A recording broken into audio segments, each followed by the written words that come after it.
History tells us the Battle of Midway was won by brave pilots and a great deal of luck. But that is not the whole truth. What if I told you the battle itself was hiding a secret? A secret carried by a ghost on the radio waves. This is the story of how American codebreakers didn't just predict the Japanese attack, they set a trap, using a single, brilliant lie to lure the most powerful naval force on Earth to the bottom of the Pacific Ocean. The date is June 4th, 1942. The time is 0430, local. And if you could be anywhere in the world at this precise moment, you would feel the absolute, thrumming certainty of victory. You are standing on the flight deck of the Japanese aircraft carrier Akagi, flagship of the most powerful naval force ever assembled. The Pacific Ocean is a sheet of black glass under a star-dusted sky. The air, cold and damp, tastes of salt and high-octane aviation fuel. It's the smell of empire. Around you, 4 of the 6 carriers that savaged Pearl Harbor just 6 months ago sliced through the dark water, their decks crammed with the deadliest naval aircraft on the planet. This is the Kido Butai, the striking force, and it is the razor's edge of the Imperial Japanese Navy. It has never been defeated. No one standing on this deck believes it can be defeated. Our human anchor, the man we need to watch, isn't on the Akagi. He's a few miles away, on the carrier Hiryu. He is Lieutenant Joichi Tomonaga. He's 31 years old, a veteran of the war in China, and he carries the quiet, unshakable confidence of a man who knows he is on the right side of history. He is about to lead 108 aircraft graceful Zero fighters, lumbering Kate torpedo bombers, elegant Val dive bombers in the first strike against a tiny American outpost called Midway Atoll. The plan, the Sakusen, is a masterpiece of Japanese strategic thinking. It's a jewel box of interlocking parts. Lure the remnants of the American Pacific Fleet into a decisive battle, sink their carriers, and the war is over. The attack on Midway is simply the bait. It's designed to be a formality, a swift, brutal hammer blow to a sand-swept rock in the middle of nowhere, ensuring it's neutralized before the main event begins. As the first hint of dawn bleeds across the horizon, Tomonaga watches the deck cruise, like shadowy priests performing a sacred ritual, warming the engines of his planes. The roar builds from a cough to a growl to a deafening crescendo that vibrates in his bones. He knows the intelligence by heart. Midway is defended by obsolete aircraft, green pilots, and a skeleton crew of Marines. The plan, so perfect on the map's back in Hashirajima Bay, predicts a turkey shoot. At 0445, the order comes. One by one, the planes scream down the deck and claw their way into the lightning sky, forming up into a perfect, deadly constellation. They are the heralds of the rising sun. 2 hours later, Tomonaga sees it. Midway, 2 small islands, sand and eastern, nestled in a turquoise lagoon, looking fragile and utterly insignificant from 12,000 feet. He gives the signal Tatsujikizio, charge. And this is where the perfect plan first touches the brutal, messy friction of reality. Because the sky over Midway does not erupt in panicked, disorganized chaos. It erupts in a thick, disciplined, and shockingly accurate wall of black flak. The air is suddenly filled with ugly, greasy puffs of smoke, each one a potential death sentence. And then, the American fighters appear. They are Brewster F-2A Buffaloes and Grumman F-4F Wildcats, fat, slow, and by all accounts, flying coffins against his elegant Mitsubishi Zeros. But they are here, and they are not running. They are climbing straight into the teeth of the Japanese formation, attacking with a kind of suicidal fury that defies the intelligence reports. Tomonaga's Zeros swat them from the sky, of course. The American planes fall away, trailing fire and smoke. But not before they disrupt the bombing runs. Not before they force the Japanese pilots to jettison their bombs early or miss their targets. Tomonaga watches as his bombers try to pound the airfield and the oil tanks. But the resistance is just too heavy. The plan called for surgical destruction. What he is witnessing is a brawl. When the last bomb has fallen, he circles the atoll, his expert eye taking in the damage. The oil tanks are burning, yes. There are craters on the runways. But the main airfield installations are still intact. The runways are still usable. He can see American planes, survivors, already trying to land. At precisely 0700, Lieutenant Tomonaga keys his radio. His voice, cutting through the static back to the flagship Akagi, is calm, professional, but the words he speaks are the first tremor of an earthquake that will shatter the Japanese Empire. He sends a simple, coded message that was never supposed to be sent. A message that did not exist in the perfect, pristine logic of the battle plan. He reports there is need for a second attack. That transmission hangs in the air, a ghost on the radio. Back on the Akagi, Admiral Nagumo receives it, and for the first time that morning, the unshakable certainty begins to crack. The bait, the insignificant little island, was not just nibbling at the hook. It was fighting back, and this raised a single, terrifying question that no one in the Japanese high command had a good answer for. How could they possibly have been so ready for them? Back on the bridge of the Akagi, the air is thick with a sudden, unwelcome tension. Tomonaga's message there is need for a second attack is not a catastrophe. Not yet. To Admiral Nagumo and his brilliant air staff officer, Commander Minoru Jinda, it's an irritation. A complication. It's like a master watchmaker discovering a single gear that is stubbornly, inexplicably, 1 millimeter out of place. The intelligence from Tokyo had been unequivocal. Midway's air defenses were a ghost force. The plan, the beautiful, intricate Sakusen, had accounted for every variable. Except this one. And this is where the cold, clean logic of a plan on paper collides with the brutal reality of combat. High Command, personified by Nagumo and his staff, immediately tries to fit this new, messy data into a pre-existing box. The official explanation forms almost instantly on the bridge. The Americans on Midway were simply luckier and more stubborn than anticipated. An annoyance, but a manageable one. The primary threat remains the American carriers, which, according to the master timeline, were presumed to be hundreds of miles away, steaming blindly towards the ambush that awaited them further west. Nagumo's scouts have been in the air for hours, their search patterns painting the empty sea, and their silence is taken as confirmation. No ships, no threat. The ocean is clear. Therefore, the decision seems simple. Logical, even. The priority is to neutralize Midway as a threat. Nagumo gives the order at 0715. His reserve force of 93 aircraft, sitting on the hangar decks of the Kaga and Akagi, must be rearmed. Now, you have to understand, this is not like swapping a clip in a rifle. It's a monumental task. The planes were armed with Type 91 torpedoes, long, sleek, oxygen-propelled killers designed to rip the bellies out of warships. To attack a land base, they needed 800-kilogram, armor-piercing bombs. Imagine telling a Formula One pit crew, in the middle of a race, that they don't just need to change the tires, they need to pull the engine out and replace it with a different one. That was the scale of this task. Down in the hangar decks, it becomes a controlled symphony of chaos. The air, already thick with the smell of grease and fuel, grows heavy with the sweat of hundreds of men. Special carts are wheeled in. The torpedoes, each weighing nearly a ton, are painstakingly unmounted from the bellies of the Cape bombers. They are carefully wheeled across the crowded deck to the ordnance magazines, massive elevators hoisting them down into the ship's armored guts. Then, the process reverses. The huge, black land attack bombs are brought up, hoisted onto the carts, and wrestled into position under the planes. It's a dangerous, exhausting ballet of muscle and steel, performed in a confined space packed with millions of gallons of aviation fuel. Every minute that passes, the most powerful naval strike force on Earth is at its most vulnerable, its claws retracted, its fangs pulled.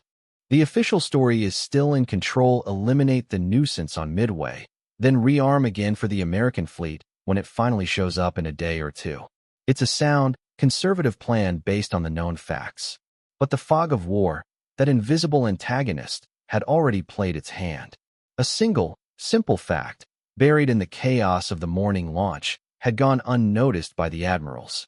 The scout plane from the cruiser Tone, the one assigned to search the critical northeastern sector where the Americans might be hiding, had been delayed on launch by 30 minutes. 30 minutes. A trivial delay caused by a faulty catapult.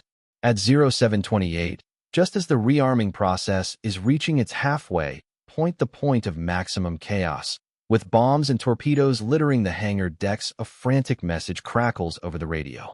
It's from the delayed scout plane, Tone number 4. The radio man on the Akagi's bridge scribbles it down, his hand shaking slightly as he deciphers the code cited 10 enemy ships, bearing 10 degrees, distance 240 miles from Midway. 10 ships. The news hits the bridge like a physical blow. But the official story, the arrogant king, is not dead yet. It adapts. 10 ships, an officer reasons aloud. It must be cruisers and destroyers. A patrol. No carriers are mentioned. The comforting logic holds for a few precious minutes. But then, at 0745, a second, clarifying message from tone number 4 slices through the static and through the heart of the Japanese battle plan. The message is just 5 words. 5 words that render the official explanation not just wrong, but fatally naive. Enemy ships appear to be accompanied by aircraft carrier. The phrase accompanied by aircraft carrier is a death knell to the calm, methodical world Nagumo and Jinda had inhabited just moments before. It's the sound of the chessboard being flipped over. On the bridge of the Akagi, the revelation doesn't just change the tactical situation, it rewrites the very laws of physics that govern their universe. The American fleet wasn't supposed to be here. Not today. Not now. Their intelligence, their spies, their complex strategic projections had all painted a picture of an enemy licking its wounds in Pearl Harbor, hundreds of miles and several days away. And yet, here they were. A ghost on the horizon, suddenly made real. To understand the sheer panic this induces, you need a quick War College briefing on the doctrine of naval aviation in 1942. It's called the First Strike Doctrine, and it's brutally simple. Think of it like a Wild West gunfight. 2 gunslingers stand facing each other. The one who draws first and shoots straight doesn't just win, he's the only one who walks away. Aircraft carriers are the most powerful weapon on the seas, but they are also the most vulnerable. Their flight decks are thin-skinned steel plates covering what is essentially a floating bomb, vast reservoirs of aviation fuel, high-explosive ordnance, and dozens of aircraft, each a fragile container of flammable liquid. The only thing that keeps a carrier safe is its own air group, flying patrol hundreds of miles out. The first fleet to find the other, to launch its planes, and to land its bombs on those vulnerable flight decks, wins the battle. It wins the war. There is no second place. Suddenly, Tomonaga's request for a second strike on Midway isn't just an annoyance, it's a catastrophic distraction. The American carriers are out there, somewhere in the gray expanse to the northeast, and every single plane Nagumo has is either returning from Midway low on fuel or sitting in pieces on his hangar decks. Halfway through a rearmament, he now desperately needs to reverse. He is a gunslinger who has been caught polishing his pistol just as his opponent kicks in the door. The ticking clock is no longer a strategic concept, it's a pounding in his ears. He knows, with the cold certainty of a veteran commander, that American scout planes are probably hunting for him at this very moment. If they find him first, his fleet, the pride of the Emperor, the unstoppable sword of the Empire, is nothing more than 4 enormous, slow-moving targets. The conflict is no longer with the Americans on a distant atoll. The war is now happening inside Chuchi Nagumo's head. It's a battle between 2 impossible imperatives. On one hand, he has Tomonaga's strike force returning. They are shot up, low on fuel, and need to land now. His decks are fouled. He cannot launch a strike until he has recovered his returning aircraft. On the other hand, every minute he spends recovering those planes is a minute the American carriers are using to find him and launch their own attack. Option 1: leave Tomonaga's planes to ditch in the sea, sacrificing over 100 veteran pilots, the irreplaceable soul of his air power, to clear the decks for an immediate strike. Option 2: recover Tomonaga's planes, but risk having his own decks, packed with fueling and rearming aircraft, hit by American bombs while he does so. It is a perfect, hellish dilemma. Encircling high above the Kido Butai, his fuel gauges ticking towards empty, Lieutenant Tomonaga and the 100 surviving pilots of the first wave could only wait, their lives hanging on a decision being made miles below by an admiral they could not see. At 0747, Nagumo makes the fateful choice. He will recover the Midway strike force. He gives the order that sends a fresh wave of chaos through the hangar deck. Cease rearming with land bombs. Rearm all planes immediately with torpedoes for an anti-ship strike. The deck crews, exhausted and bewildered, stop what they are doing. The massive bombs are unmounted again. The torpedoes, which had just been sent back down to the magazines, have to be brought back up. The hangar decks of the Kaga and Akagi are now a lethal junkyard of ordnance torpedoes and bombs lying side by side, next to fully fueled aircraft, a scene that would make any safety officer faint. The risk is astronomical, but the potential prize is even greater. Sink that American carrier, and the Pacific belongs to Japan. The mission to find the truth about the American fleet's location, to pinpoint the gunslinger before he can draw, has just become the single most important task in the entire war. The fate of empires now rests on the eyes of the next scout pilot to break radio silence. The hunt begins. For the men on the bridge of the Akagi, the next hour is an agony of controlled suspense. The vast, empty expanse of the Pacific Ocean, once a symbol of their dominance, now feels like a suffocating blanket hiding an assassin. Every crackle on the radio, every shadow on the horizon, could be the key to salvation or the herald of doom. The enemy is out there. They have one carrier, maybe more. But where? Nagumo needs a location. He needs a precise point on a map to aim his sword. The initial report from Tone Number 4 was a thunderclap, but it was an imprecise one. A general direction, a rough distance. It's the equivalent of being told there's a sniper in a 10-block radius. Useless for a counterattack. The first clue, the first glimmer of hope in this fog of uncertainty, comes not from a Japanese source, but from the enemy themselves. At 0755, lookouts perched high in the Akagi's island superstructure scream into their speaking tubes. Aircraft. High altitude. They are American. A formation of torpedo bombers, lumbering Douglas TBD devastators from Midway, have found the Japanese fleet. They are flying low, slow, and without any fighter escort. To the Japanese fighter pilots circling on combat air patrol, the legendary aces of the Zero squadrons, it's not a battle, it's a slaughter. They descend like hawks on a flock of pigeons. One by one, the American planes are ripped apart, their torpedoes splashing harmlessly into the sea. The attack is a complete and utter failure. But for Commander Jinda on the Akagi's bridge, it's not the failure that's interesting. It's the timing. He's a brilliant tactician, a man who sees the battlefield not as a brawl, but as a complex geometric problem. He watches the smoke trails of the dying American planes, and he realizes they are a clue. These planes came from Midway. They attacked from the southeast. But Tone Number 4 reported the American carrier was to the northeast. This is the first piece of hard data that begins to paint a picture. The enemy is not in one place, they are in two. They have forces on the island and forces at sea. The attacks are uncoordinated. This suggests an enemy that is not fully prepared, an enemy that is scrambling. The feeling of optimism begins to return to the Japanese bridge. The failed attack from Midway is a gift. It confirms the enemy is divided and, more importantly, it confirms the American carrier has not yet launched its main strike. If it had, these torpedo bombers would have been part of a much larger, coordinated assault with dive bombers and fighters. Jinda's mind races. He plots the trajectory of the Midway attack on his chart.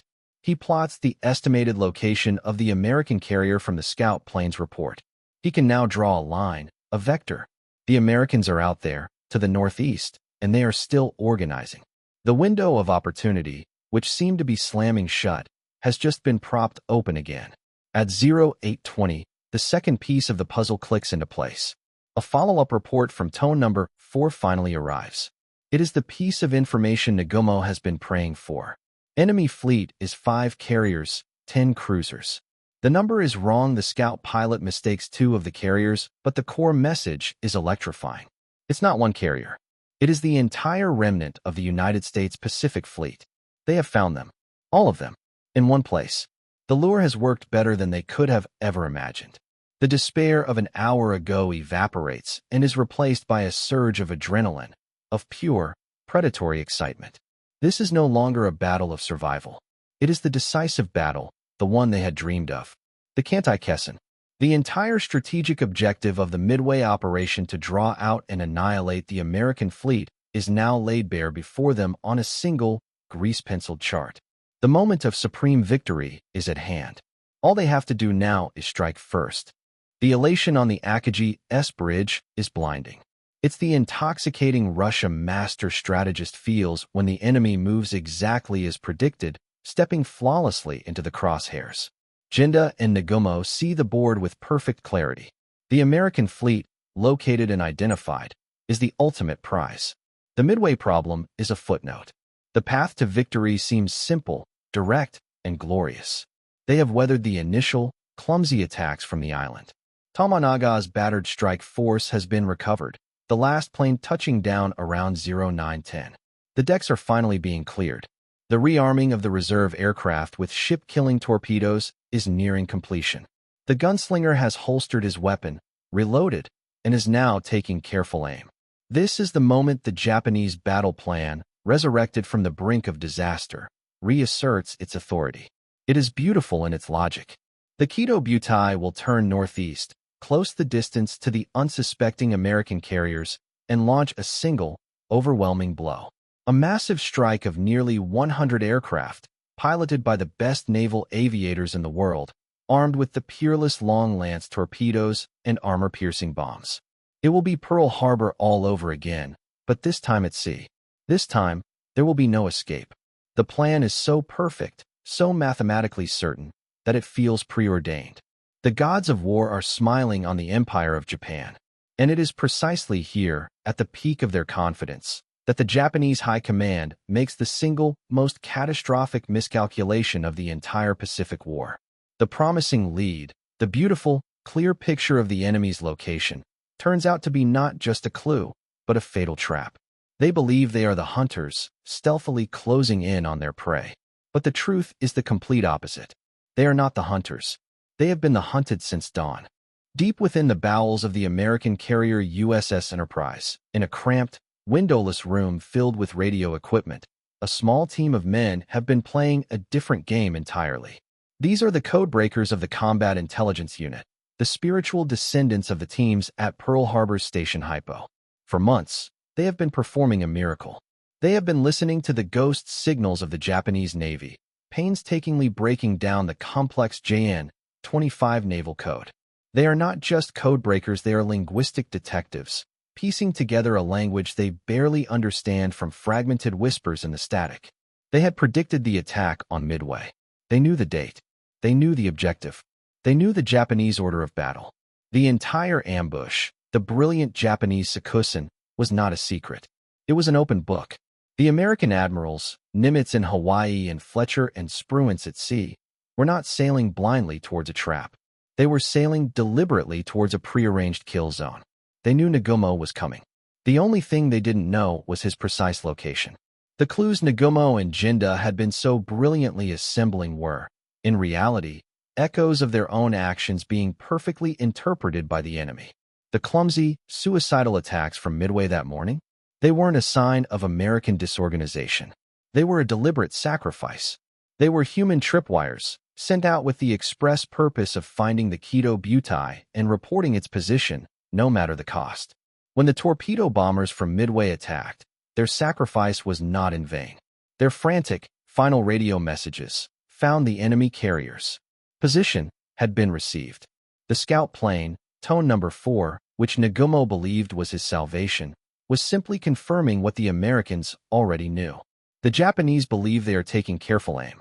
But the reality is that the Americans have had their gun sights fixed on Nagumo's fleet for over an hour. At 0702, the moment the first Midway-based scout plane spotted the Japanese carriers, Admirals Fletcher and Spruance gave their own fateful order. Launch everything. Now. While Nagumo was wrestling with his dilemma, Midway or the carriers. While his decks were a chaotic mess of bombs and torpedoes, the American flight decks were a picture of ruthless efficiency. 156 aircraft, Dauntless dive bombers, Devastator torpedo planes, Wildcat fighters were already clawing their way into the sky, their engines roaring a hymn of vengeance. The simple theory of a surprise attack had collapsed. The Japanese weren't the architects of a brilliant ambush. They were the bait. Aboard the Akagi, the illusion of control is absolute. It is now just past 0917. Nagumo has made his decision. He will launch his grand strike at 10:30. This gives his crews enough time to finish the frantic rearming, to spot the aircraft on the flight decks, and to allow his combat air patrol fighters, who have been savaging the uncoordinated American attacks for 2 hours, to land, refuel, and rejoin the strike. It is a logical, prudent, and thoroughly professional timeline. It is also a death sentence. The breakthrough, the piece of information that will finally shatter this illusion, comes not from a scout plane or an admiral's calculation, but from the eyes of a lone lookout. His name is Petty Officer Chigusa. He's perched in his basket atop the carrier Soryu's mast, scanning the high, thin clouds. For the last hour, his attention, like everyone else's, has been focused low, on the waves, watching for the telltale splashes of torpedoes from the seemingly endless waves of American devastators that have been hurling themselves at the fleet. The attacks have been relentless, almost pathetic in their futility. Squadron after squadron, flying without fighter cover, have been annihilated by the Zeros. Not a single torpedo has struck a Japanese ship. The slaughter has only reinforced the Japanese sense of invincibility. It has also, critically, pulled their fighter cover down to sea level. But Petty Officer Chigusa is a good lookout. He remembers his training. The threat isn't just on the deck, it's in the heavens. And so, he keeps scanning the high blue emptiness. At approximately 10:20, he sees it. It is just a glint at first. A flash of sunlight on glass and metal, high above the fleet, almost directly overhead. It's not a Zero. It's the wrong shape. He squints, his heart suddenly cold. He sees another glint, and another. They are not random flashes. They are a formation. And they are not flying towards the fleet. They are rolling over, their noses pointing straight down. This is the breakthrough from the unlikeliest of sources, a new technology, or rather, a new doctrine, that the Japanese had fatally underestimated. It was called dive bombing. The Japanese saw naval combat as a graceful affair of torpedoes and fighters, an art form. The Americans, by contrast, had perfected a brutal, artless, but terrifyingly effective tactic. You fly very high, directly over the target where anti-aircraft fire is weakest, and then you simply fall. You become a missile, a screaming, 70-degree plummet, releasing your bomb at the last possible second for maximum accuracy. The planes Chigusa sees are the SBD Dauntless dive bombers from the USS Enterprise and USS Yorktown. They are led by Lieutenant Commanders Wade McCluskey and Max Leslie, and they are the beneficiaries of the most incredible stroke of luck in naval history. They had arrived at the predicted Japanese position an hour earlier to find only empty ocean. Nagumo had turned. Lost, low on fuel, McCluskey made a command decision that should be taught in every military academy on Earth. Instead of turning back, he decided to follow the wake of a lone Japanese destroyer he spotted, gambling that it was heading back to its fleet. It was the decision that won the war. At 10:22, as Chigusa is screaming into his communication tube, the first of the Dauntless begins its dive. It's a sound the Japanese sailors had never heard before. Not the drone of a bomber or the roar of a fighter, but a high, thin, terrifying shriek like tearing silk. It's the sound of the air screaming over the dive brakes of a Dauntless as it plummets at 240 knots. For the men on the Japanese flight decks below, who are at that very moment wheeling the fully armed and fueled strike planes into position for their 10:30 launch, it is the sound of the apocalypse. The uncomfortable truth arrives at the speed of gravity. For the sailors on the deck of the carrier Kaga, the world dissolves into a sequence of nightmarish, disjointed snapshots. One moment, they are in the final, ordered rush of preparing for a launch, the air ringing with the confident clang of steel and shouts of practiced crews. The next, they hear that unholy shriek from the heavens. They look up from their work, their faces tilted towards the sun, and see not one, but dozens of dark, cross-shaped birds falling out of the sky directly on top of them. There is no time to run. There is nowhere to hide. The first bomb, a 1,000-pound general-purpose explosive, hits the Kaga just aft of the island's superstructure. It punches through the wooden flight deck as if it were paper and detonates squarely in the middle of a cluster of fully fueled Kate bombers being prepared for the strike. The resulting explosion is not a single event, it is a chain reaction of unimaginable violence. The planes, brimming with high-octane fuel, atomize into a roiling fireball that blossoms across the deck. Their torpedoes and bombs, which the crews had so painstakingly armed, now cook off in sympathetic detonations, each one a fresh volcano erupting within the first. The blast wave sides across the deck, vaporizing men, hurling burning aircraft, and glowing shrapnel in all directions. A second bomb hits near the forward elevator, igniting the fuel lines and turning the hangar deck below into a raging inferno. The Kaga, the pride of the fleet, is transformed into a floating pyre in less than 30 seconds. Simultaneously, a few miles away, the same horror is visited upon the Soryu. The Dauntless from the Yorktown have her pinned. 3 bombs strike her in a devastatingly tight pattern. The first smashes through the flight deck in front of the forward elevator. The second and third hit amidships, plunging directly into the hangar deck, which is also packed with armed and fueled aircraft. The result is identical to the Kaga's fate, a cataclysmic, fuel-fed explosion that rips the ship's guts out. The blast is so powerful it heaves the massive steel aircraft elevator up and twists it into a grotesque pretzel of molten metal. Aboard the flagship Akagi, Admiral Nagumo and his staff watch in stunned, silent disbelief. Their world, so ordered and certain just moments ago, is literally coming apart in fire and smoke before their eyes. They see the plumes of black smoke boiling up from their sister carriers, and then it is their turn. A single dive bomber, piloted by Lieutenant Richard Best, screams down towards them. He is aiming for the large, red rising sun painted on the flight deck, the Hinomaru. His bomb strikes the edge of the central elevator and penetrates to the hangar deck. There, it finds the torpedoes, the ones that were so fatefully brought back up from the magazines, stacked and waiting. The explosion sends a pillar of fire erupting through the flight deck. The flagship, the very heart of the Kido Butai, is mortally wounded. This is the moment of dreadful clarity. The uncomfortable truth is not just that their intelligence was wrong or that their strategy had a flaw. The truth is that their entire conception of the war, their belief in their own martial supremacy and technological superiority, was a fatal delusion. The Zeros, the invincible guardians of the fleet, were all down at sea level, uselessly chasing the handful of torpedo bombers that had been the perfect bait. The fleet's anti-aircraft gunners, trained to track horizontal targets, could do nothing against attackers dropping vertically from 15,000 feet. Every strength they possessed had been rendered irrelevant. In the space of 5 minutes from 10:22 to 10:27, 3 of the 4 carriers that had attacked Pearl Harbor were burning, crippled, and sinking. The plan, the beautiful Sakusen, had not just failed. It had led them into the most perfect trap in the history of naval warfare. In the immediate aftermath of the 5-minute cataclysm, the Japanese command structure doesn't just bend, it shatters. The system, which had functioned with the precision of a fine watch, now pushes back against the horrifying reality not with denial, but with a desperate, almost spasmodic attempt to regain control. From the burning bridge of the Akagi, Admiral Nagumo is a man in shock. He is physically unharmed, but his spirit, his tactical certainty, has been incinerated. His staff officers have to physically plead with him, screaming over the roar of the flames, to abandon his flagship. He refuses, wanting to go down with the ship, a samurai captain tethered to his dying vessel.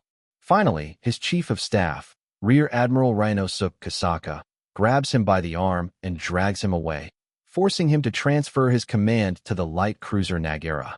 This transfer of command is a bureaucratic nightmare in the heart of an inferno.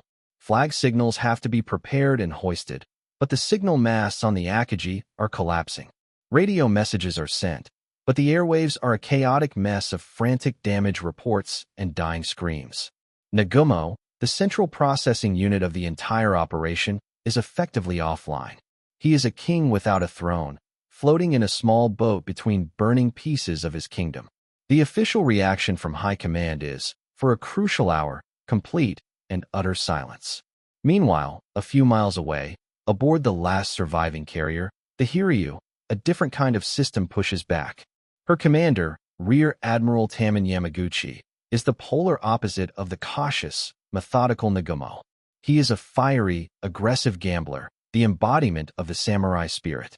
He watches the smoke rising from his sister ships not with despair, but with a burning, all-consuming rage. He does not wait for orders from the shell-shocked Nagumo. He doesn't have time. His own system, his own warrior's code, takes over. He will not be a victim. He will be the avenger. Yamaguchi's orders are sharp, clear, and immediate. His deck crews, who have just witnessed the apocalypse, are galvanized by his fury. Prepare to launch all aircraft for an immediate counterstrike. He bellows. His target, the American carrier that launched the dive bombers. He still doesn't know where it is, precisely, but he knows the general direction from which the attack came. He will launch his strike into the unknown, a blind man swinging a sword, hoping to land a fatal blow. The Hiryu's flight deck becomes the last bastion of Japanese naval pride. Under the command of the brilliant flight leader, Lieutenant Joichi Tominaga, the same man who had sent the fateful message from Midway that morning, 18 Val dive bombers and 6 escorting Zeros are spotted for launch. Tominaga knows this is a one-way mission. His own plane was damaged over Midway, and he is flying a patchwork aircraft. He knows the odds are impossible, but this is the price of truth. The truth is that they have been beaten, outthought, and humiliated. The only response is to inflict as much pain as possible on the enemy before the end. At 10:54, less than 30 minutes after the Akagi was hit, Tominaga's planes lift off from the Hiryu's deck, climbing into a sky still thick with the greasy, black smoke of their own fleet. They are the final, desperate arrow in Japan's quiver. Their report, their investigation into the location of the American fleet, will be delivered not by radio, but by the warheads of their bombs. This is the lowest point, the absolute bottom. For the Japanese Empire, this moment is the psychological equivalent of a man falling from a great height, who is just long enough during the plummet to understand, with perfect intellectual clarity, that he is about to die. The grand strategic gamble, the key to winning the entire war in a single, glorious afternoon, has not just failed, it has backfired with a ferocity that defies imagination. Nagumo, now on the bridge of the cruiser Nagara, is a commander in name only. He is surrounded by the smoldering ruins of his life's work. The Kaga and Soryu are raging infernos, beyond saving, their crews abandoning ship into oil-slicked waters. His beloved flagship, the Akagi, is a burning wreck, stubbornly refusing to sink. The price of his miscalculation is being paid in the lives of thousands of his men, many of them the irreplaceable veteran pilots who had been the very soul of the Imperial Navy. The system that had pushed back the defiant rage of Admiral Yamaguchi on the Hiryu is now playing its final, tragic scene. Lieutenant Tominaga's desperate counterstrike wings its way northeast, a flight of ghosts seeking vengeance. They are the personification of Japanese martial spirit, the Bushido Code made manifest. They are also flying directly into a perfectly prepared kill zone. The American fleet, guided by its superior radar, has been tracking them since they left the Hiryu's deck. The eyewitness account from the American side is one of cold, professional execution. The combat air patrol from the USS Yorktown, a squadron of F-4F Wildcats, meets Tominaga's formation miles from the fleet. The Zeros, the once feared masters of the sky, are outnumbered and outmaneuvered. The American pilots, using the thatch weave tactic developed specifically to counter the Zeros' agility, tear into the escort. Tominaga's bombers press on through a sky filled with flak so thick it seems you could walk on it. They are brave, they are brilliant, and they die in droves. But a few get through. Tominaga himself, flying with suicidal determination, leads the surviving Val dive bombers down towards the Yorktown. They are met with a hurricane of anti-aircraft fire from every ship in the task force. Planes disintegrate in midair, but Tominaga and 6 others make it. Their bombs strike the Yorktown with devastating accuracy. 3 direct hits rip through her flight deck, causing massive fires and knocking out her boilers. She goes dead in the water, smoke pouring from her wounds, listing heavily. Tominaga, his mission complete, does not survive the attack. He and his plane are torn apart by machine gun fire during their pullout.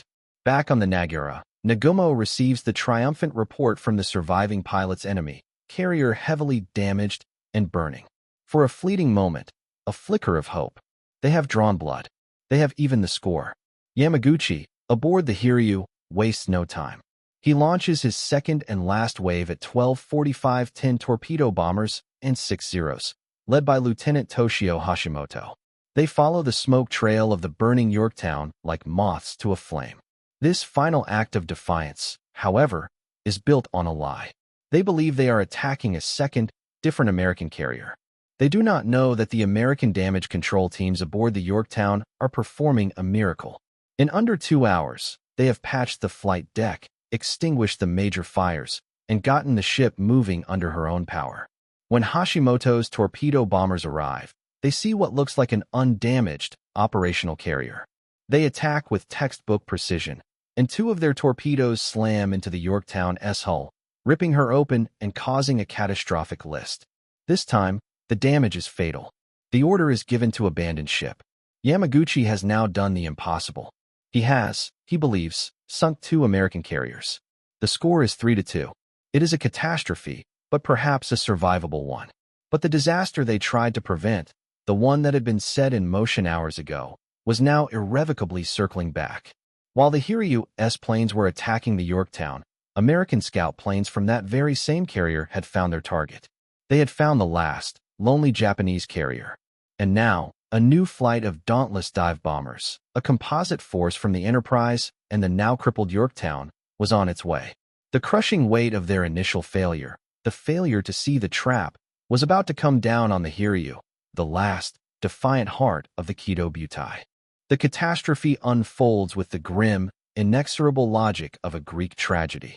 It is now late afternoon on June 4th. Aboard the carrier Hiryu, the mood is a strange and volatile cocktail of exhaustion, grief, and fierce, defiant pride. Admiral Yamaguchi and his crew have done the impossible. They have single-handedly fought a battle against what they believe to be the entire remaining strength of the U.S. Pacific Fleet and have mortally wounded 2 of its carriers. They are now preparing a third strike, a twilight attack with their last handful of operational aircraft, to find and sink the 3rd American carrier they believe is lurking out there. The flight deck of the Hiryu is a scene of frantic activity. Bombs are being brought up, fuel hoses are snaked across the deck. They are a wounded tiger preparing for one final, desperate lunge. This is the perspective of the consequences. The historical record shows what happened next, but telling it from the Japanese viewpoint adds a layer of profound, dramatic irony. They believe they are the Avengers, clawing back a victory from the ashes of defeat. They are entirely unaware that their defiant actions have served only one purpose: to perfectly pinpoint their own location for the enemy. Every radio transmission from their returning strike planes, every course correction to recover them, has been a breadcrumb leading the Americans straight to them. The heroic counterstrikes were not a strategic reversal, they were the final, fatal ringing of a dinner bell. At 17:03, the sky above the Hiryu tears open.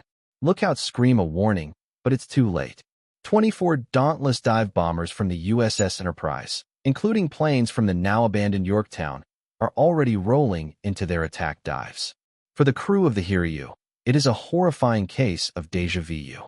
The same terrifying shriek they had heard in the distance hours before is now directly overhead. The attack is swift, professional, and utterly brutal. The American pilots, now veterans of the morning's battle, waste no time.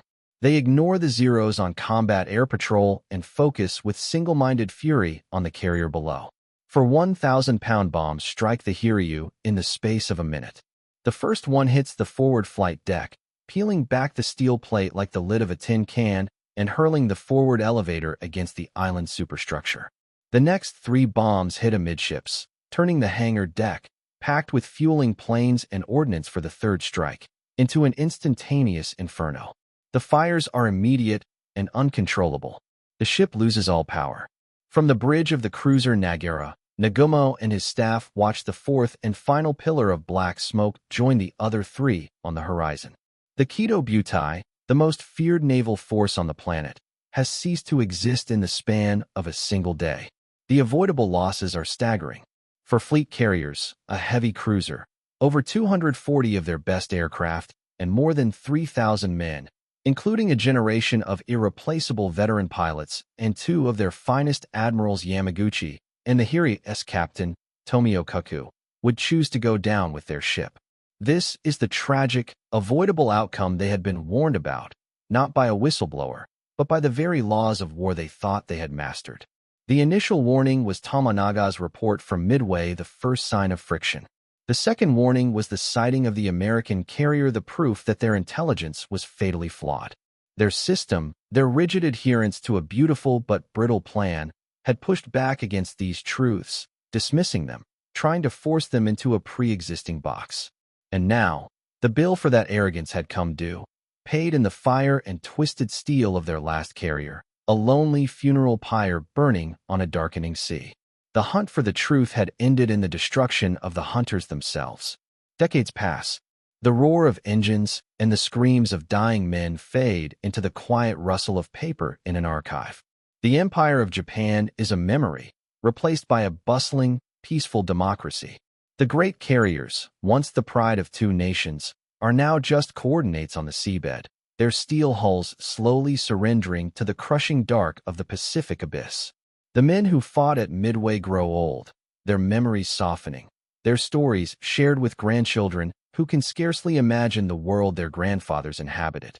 For years, the official history of the battle settles into a comfortable narrative, a heroic American victory, a stunning reversal of fortune, a miracle.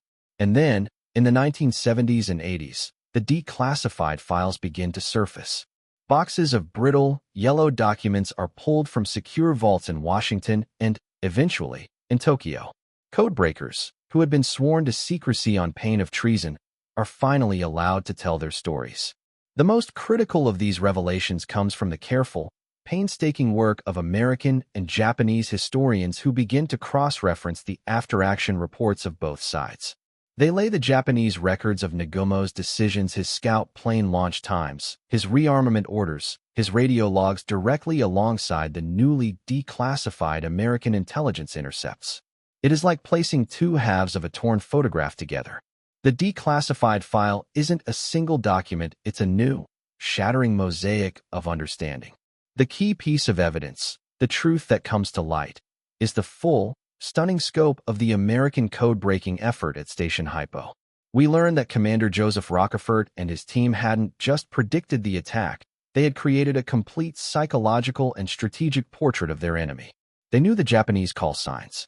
They knew their fuel consumption rates. They knew their search patterns. Most critically, they had planted a brilliant piece of disinformation. Suspecting Midway was the target, codenamed AF, they had the garrison on the island send an uncoded radio message stating their fresh water distillation plant was broken. A few days later, they intercepted a coded Japanese transmission. AF is short on fresh water. That was the smoking gun. It confirmed the target and allowed Admiral Nimitz to set the trap with absolute confidence. The story of the delayed scout plane from the cruiser Tone, long held up as the single point of Japanese bad luck, is finally seen in its proper context. The 30-minute delay was a factor, yes, but the vindication of the whistleblowers in this case, the American codebreakers whose intelligence was initially doubted by many in Washington, was total. The battle was not won by luck. It was won months earlier, in a quiet basement room in Hawaii, by men armed not with bombs, but with pencils and raw intellect. They had found the ghost on the radio, and in doing so, had handed the American admirals the enemy's entire playbook before the game had even begun. And so, we arrive at the aha moment. The fog of war finally, fully lifts, and the beautiful, terrible clarity of what happened at Midway is laid bare. It was not a battle of ships or planes. It was a battle of information. It was a collision between two realities. Think of it like this, our final war college briefing. Imagine the Japanese Navy is a magnificent, powerful titan, blindfolded and deafened, but holding a colossal sword. This titan has a map, drawn from memory, telling him where his much smaller opponent will be standing. The American Navy, by contrast, is a smaller, weaker opponent. But he is not blind. He is hiding in the shadows, watching the titan through a perfect set of night vision goggles, listening to his every move on a sensitive microphone. The titan, following his flawed map, swings his mighty sword at an empty space. And in that moment of exertion, with his back exposed, the smaller man steps from the shadows and severs his spine with a single, precise cut. This is the declassified picture of Midway. The code breaking at Station Hypo was the night vision goggles. The failure of Japanese operational security, their continued use of a compromised code, was the loud, clumsy footfall of the Titan. Every confusing clue, every contradiction from that day, now snaps into perfect alignment. Why were the Americans so ready for the first attack on Midway? Because they knew it was coming. How could the American carriers be exactly where they weren't supposed to be? Because they were waiting there deliberately. Why did the uncoordinated, suicidal American torpedo attacks seem so inept? because their true purpose was not to sink ships, but to fix the Japanese fleet in place and draw down its fighter cover, setting the stage for the dive bombers. It was a brilliant, brutally effective sacrifice. The echoes of Midway are profound. It was the turning point of the Pacific War, the moment the tide of Japanese conquest crested and began, irrevocably, to roll back. But its deeper legacy is a lesson on the nature of truth in war. It teaches us that the most powerful weapon is not the one that explodes with the loudest bang, but the one that delivers a single, undeniable piece of truth at the decisive moment. It reveals that the fog of war is not always a random, chaotic force. Sometimes, it is a carefully constructed curtain behind which an enemy is quietly sharpening a knife. The Emperor's Gambit failed because it was built on a foundation of hubris, the fatal belief that their plan was too perfect to fail. The 5 minutes that broke the Japanese Empire were not an accident of fate, but an answer to a question that hangs over every battlefield in history: what is more powerful, the sword you can see, or the truth you cannot?